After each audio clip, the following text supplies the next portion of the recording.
रात के 12 से सुबह के 6 है।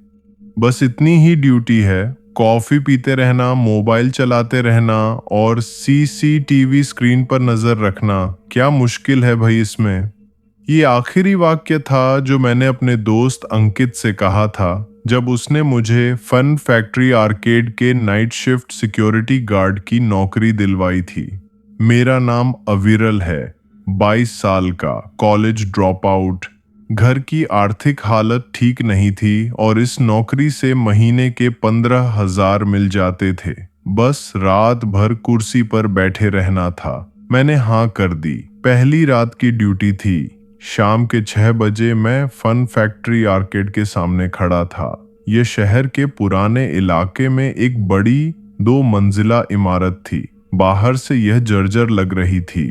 पेंट उखड़ गया था। साइन बोर्ड का कुछ अक्षर टूटा हुआ था। अंदर जाने पर एक बड़ा हॉल था जहां रंग बिरंगी लाइटों वाले ढेर सारे गेमिंग मशीन लगे हुए थे।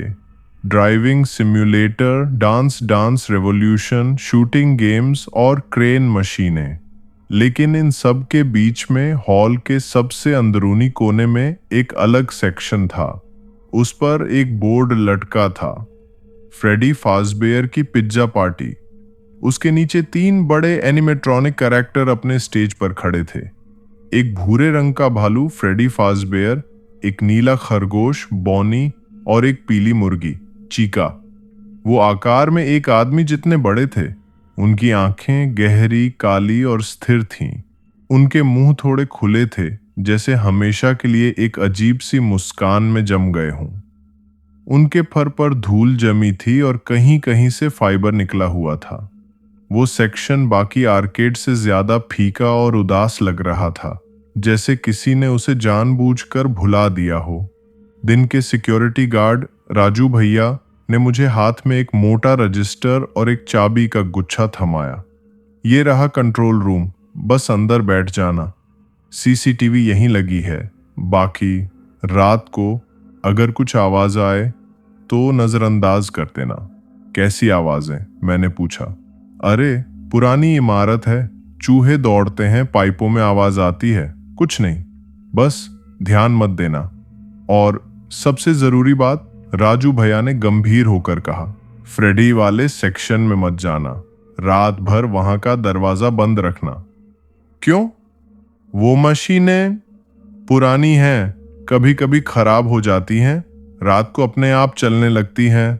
तू अंदर गया और तुझे करंट लग गया तो नौकरी चली जाएगी मेरी, समझा?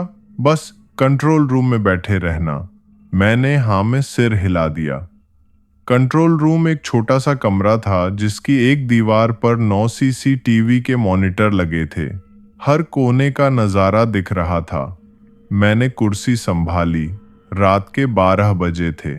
मैंने अपना टिफिन खोला, हेडफोन लगाया और मोबाइल में वीडियो देखना शुरू किया। यह नौकरी तो बिल्कुल आरामदायक थी। पहली रात बिना किसी घटना के बीत गई। सुबह 6 बजे दिन की शिफ्ट आ गई और मैं घर चला गया। दूसरी रात भी ऐसी ही बीती। तीसरी रात, तब सब कुछ बदल गया।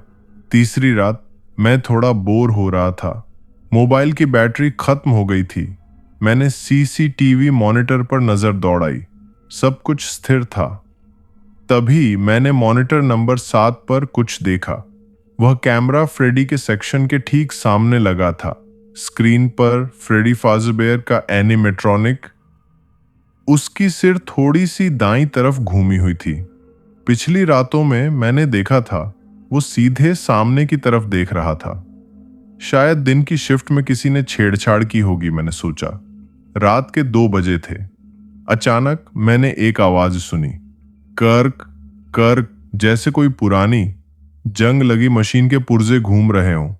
आवाज दूर से आ रही थी। मैंने सीसीटीवी देखा। मॉनिटर 7 पर अब बॉनी रैबिट का सिर, वो भी हिला हुआ था। अब वो बाईं तरफ देख रहा था। मेरा दिल धड़कने लगा। ये क्या था? क्या ये मशीनें रिमोट से कंट्रोल हो रही थीं? मैंने कंट्रोल रूम से बाहर झांका। पूरा आर्केड अंधेरा था, सिर्फ इमरजेंसी लाइट्स की हल्की हरी रोशनी थी।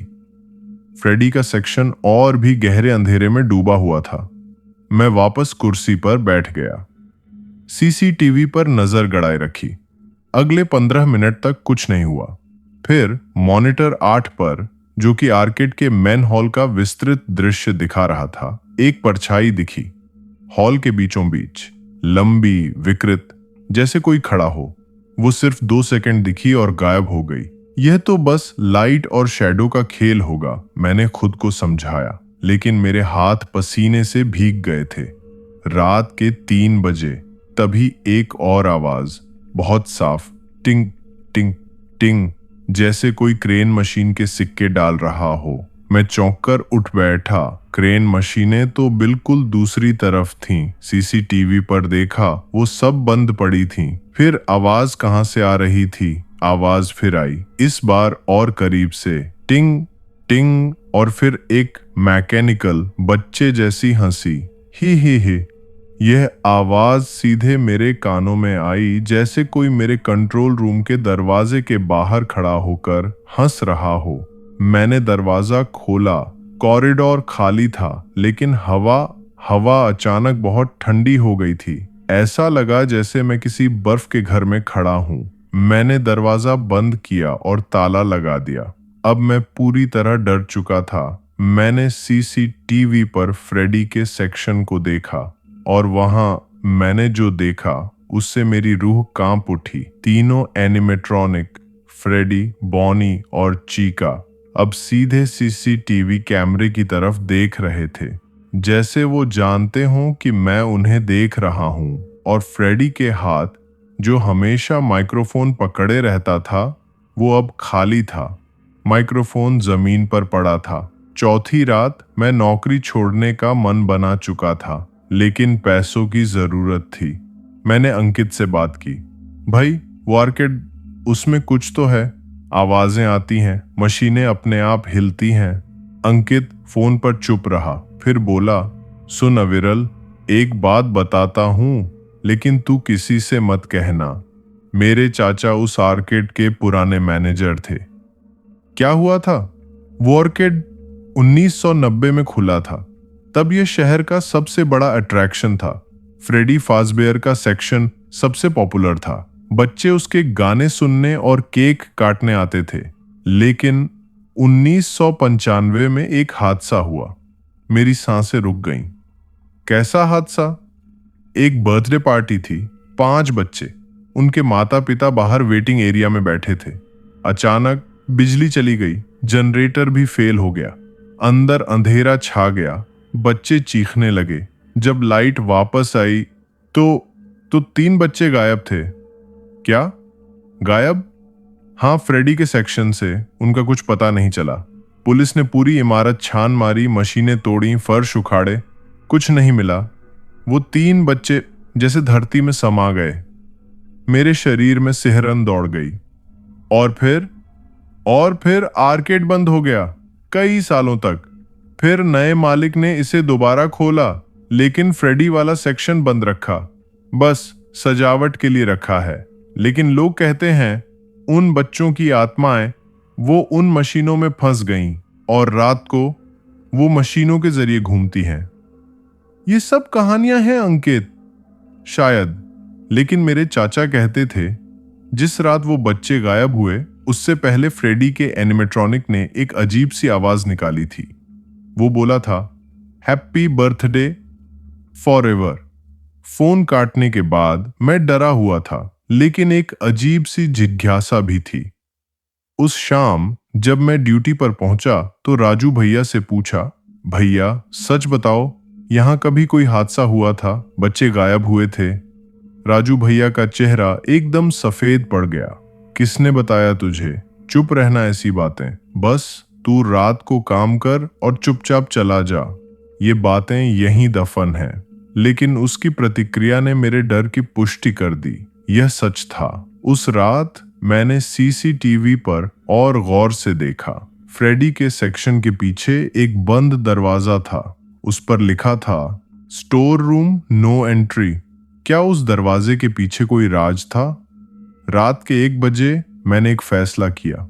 मैं जाऊंगा उस स्टोर रूम में, बस एक नजर देखने, शायद वहां कोई सुराग हो। मैंने टॉर्च उठाई और कंट्रोल रूम से निकला। आर्केड का हॉल रात में और भी डरावना लग रहा था। सारी मशीनें जो दिन में रोशनी और आवाज से भरी रहती थीं, अब मौन अंधेरी आकृतियां थीं। मैंने फ्रेडी के सेक्शन का दरवाजा खोला। वहां का अंधेरा और भी घना था। तीनों एनिमेट्रॉनिक वहीं खड़े थे। मैंने टॉर्च की रोशनी उन पर डाली।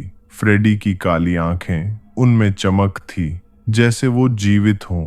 मैंने पीछे के स्टोर रूम का दरवाजा खोला। अंदर धूल और पुराने सामान का ढेर था। टूटी हुई मशीनें, पुराने पोस्टर और एक कोने में एक पुराना जंग लगा फाइल कैबिनेट। मैंने उसे खोला। अंदर कुछ पुराने पेपर थे। एक न्यूज़पेपर कटिंग थी। फन फैक्ट्री में 3 बच्चे रहस्यमय तरीके से गायब। पुलिस मामले की जांच कर रही है। तारीख थी 15 अगस्त 1995। और फिर एक पीली पड़ी हुई रिपोर्ट मिली। उस पर लिखा था एनिमेट्रॉनिक सर्विस लॉग। उसमें एक एंट्री थी 14 अगस्त 1995 की। फ्रेडी, बॉनी, चीका सर्विस्ड, सभी मोटर्स रिप्लेस्ड, नई वॉइस रिकॉर्डिंग इंस्टॉल की गई, परफॉर्मेंस ठीक है। नीचे सर्विस टेक्नीशियन के साइन थे। नाम था विलियम आफ्टन। William often. यह नाम मेरे दिमाग में कुछ घंटी बजा रहा था, कहीं सुना हुआ लग रहा था। तभी मेरे पीछे से एक आवाज आई, तू यहां क्यों आया? मैं तेजी से पलटा। टॉर्च की रोशनी पीछे की ओर घूमी। स्टोर रूम का दरवाजा बंद था। वहां कोई नहीं था, लेकिन आवाज बहुत साफ थी। एक बच्चे की आवाज, रोते हुए बच्चे की। मुझे बाहर निकालो, यहां अंधेरा है।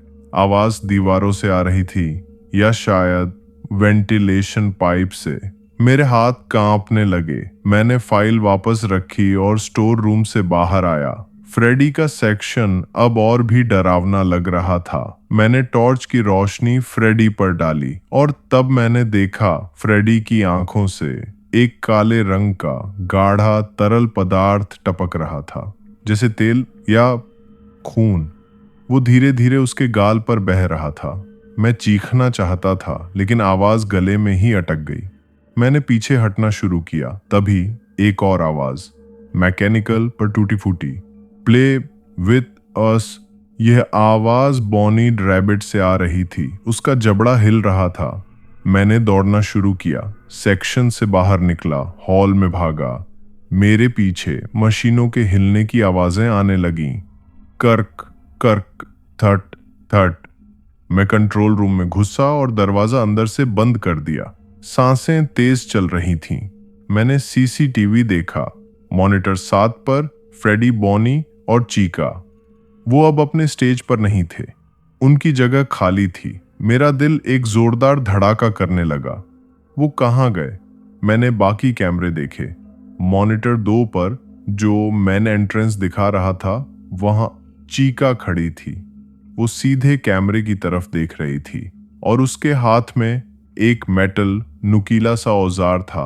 मॉनिटर 4 पर बॉनी डांस रेवोल्यूशन मशीन के पास खड़ा था। उसका सिर घूम रहा था, जैसे वो किसी को ढूंढ रहा हो। और फ्रेडी कहीं दिख नहीं रहा था। तभी कंट्रोल रूम के दरवाजे पर दस्तक हुई, धीमी लेकिन स्पष्ट। टक टक टक। मैं सांस रोके बैठा रहा। दस्तक फिर हुई, इस बार जोर से, ठन ठन। फिर दरवाजे के नीचे की ओर से एक काला गाढ़ा तरल अंदर घुसने लगा। वही तरल जो फ्रेडी की आंखों से बह रहा था।